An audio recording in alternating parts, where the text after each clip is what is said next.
No vídeo de hoje nós vamos falar sobre o tema impactos da escassez hídrica no século XXI. Um tema que você não pode deixar de fazer para se preparar para a redação do Enem, caso o eixo temático seja sobre meio ambiente. Não sabe o que é eixo temático? Corre lá no meu blog porque eu fiz um e-book com 5 eixos temáticos para você começar seu ano de estudos, com o pé direito. Nossa, com o pé direito velho, né? Então já pega papel e caneta e anota tudinho para você não perder nada.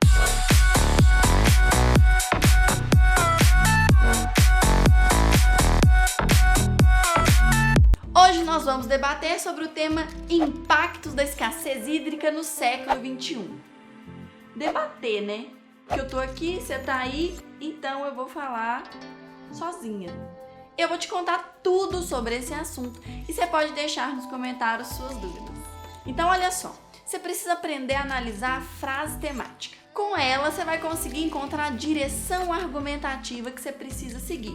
Olha só, impactos da escassez hídrica no século XXI. O tema é escassez hídrica e você precisa apresentar quais são os impactos gerados por ela. Você pode dividir seu texto da seguinte forma. No D1 se apresenta uma causa para ocorrer escassez hídrica e o impacto gerado por ela, e no D2 se apresenta outra causa e outro impacto gerado. Aí você vai deixar explícito para o seu corretor qual que é a técnica argumentativa escolhida, que no caso vai ser causa e consequência. Lógico que você pode colocar outras também, por exemplo, citação, mas a estrutura textual vai ter como base duas causas e duas consequências ou impactos, como a frase temática assim. Então, primeira fase concluída, nós já montamos o nosso projeto de texto. Agora a gente vai para a nossa chuva de ideias.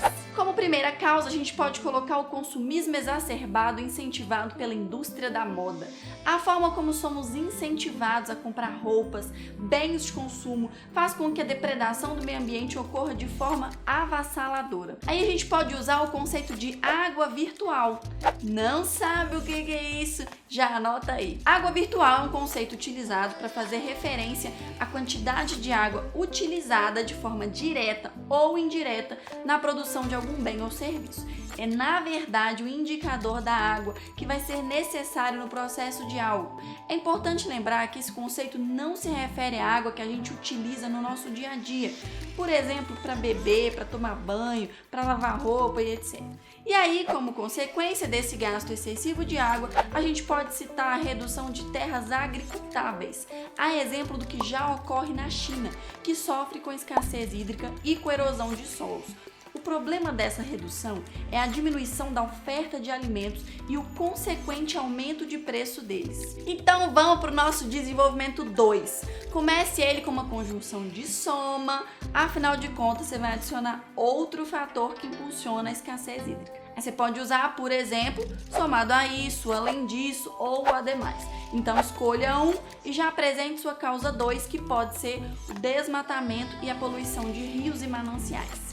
Eu quero deixar de dica o documentário Cowspiracy como indicação para você entender mais sobre água virtual, sobre poluição de rios e mares e sobre a depredação do meio ambiente. Gente, eu sempre indico esse documentário, ele é top, ele tá aqui, Então vamos explicar os argumentos, né? A partir do momento que surge a necessidade, por exemplo, de madeira, a demanda precisa ser suprida rapidamente. Então o desmatamento em larga escala tem início. Muitas empresas fazem isso de forma desordenada, não respeitando os locais, digamos, proibidos. Por exemplo, as matas ciliares dos rios. Isso faz com que haja erosão e seca de rios e mananciais que antes supriam regiões. Eu quero chamar a sua atenção para outra coisa. Não existem apenas essas causas que eu falei aqui. Você pode colocar as suas, é óbvio, mas é importante que você selecione duas, porque você tem só 30 linhas, né, meu amigo? Senão o seu texto pode ficar expositivo demais. Ou seja, você vai só citando vários problemas e não consegue desenvolver nenhum deles. Então, voltando. Além dessas causas que eu falei, existe também o desperdício hídrico para irrigação de plantações. Com o avanço das tecnologias de irrigação e a demanda cada vez maior de água para atividades humanas, a busca por métodos mais eficientes aumentou, ou seja, métodos que consumam menos recursos e forneçam melhores resultados em produtividade e qualidade. Então, em 1965, a Netafim Companhia de Irrigação em Israel foi criada.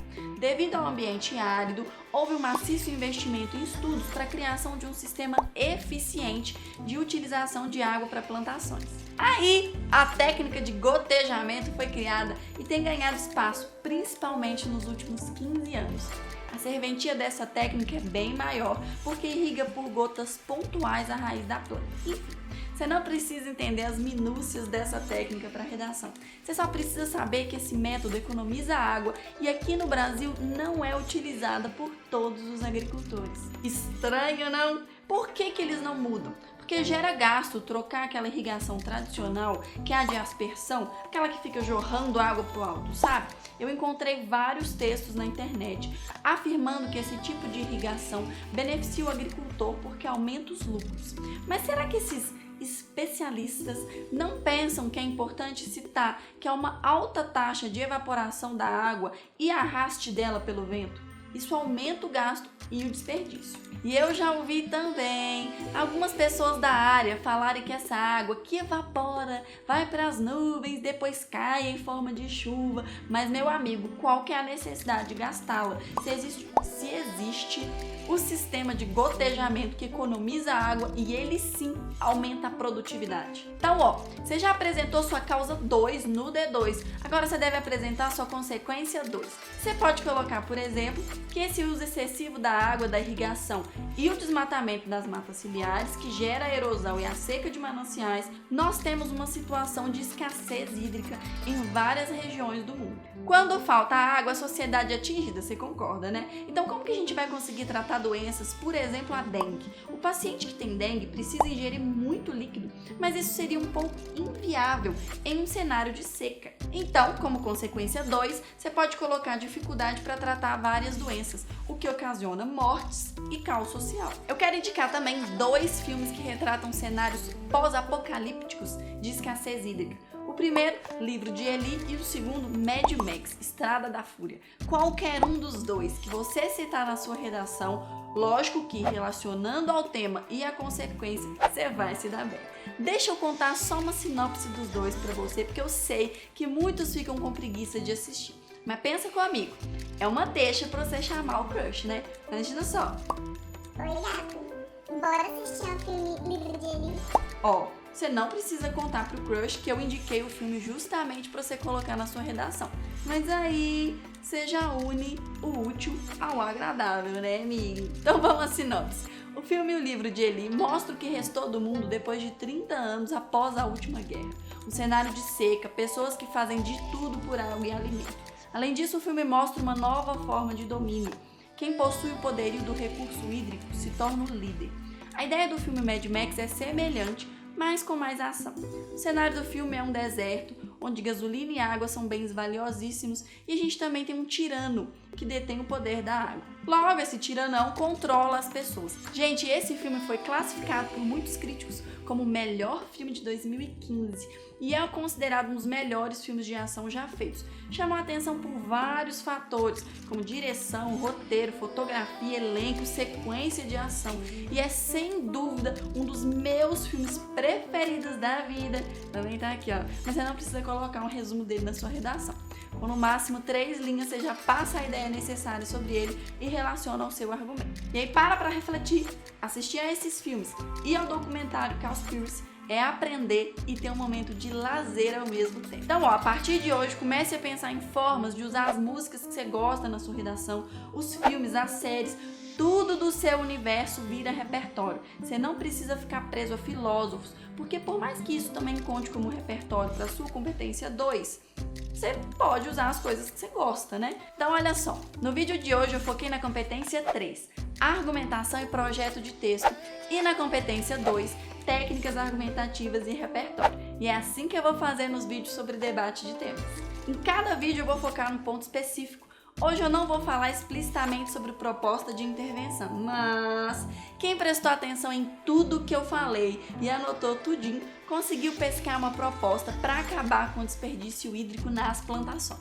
Olha só, eu já dei mais uma dica, hein? Se você conseguiu pegar a dica, comenta aqui embaixo qual foi a proposta que eu falei de maneira subentendida. Pode comentar também qual seria a proposta que você colocaria na sua conclusão, eu quero ver. Deixa aqui também nos comentários sugestões de temas que vocês querem ver, mais algum documentário sobre esse assunto, algum filme que você queira me indicar, enfim. Clica no joinha, clica no sininho para receber notificação de vídeo novo. É isso, bons estudos e até a próxima!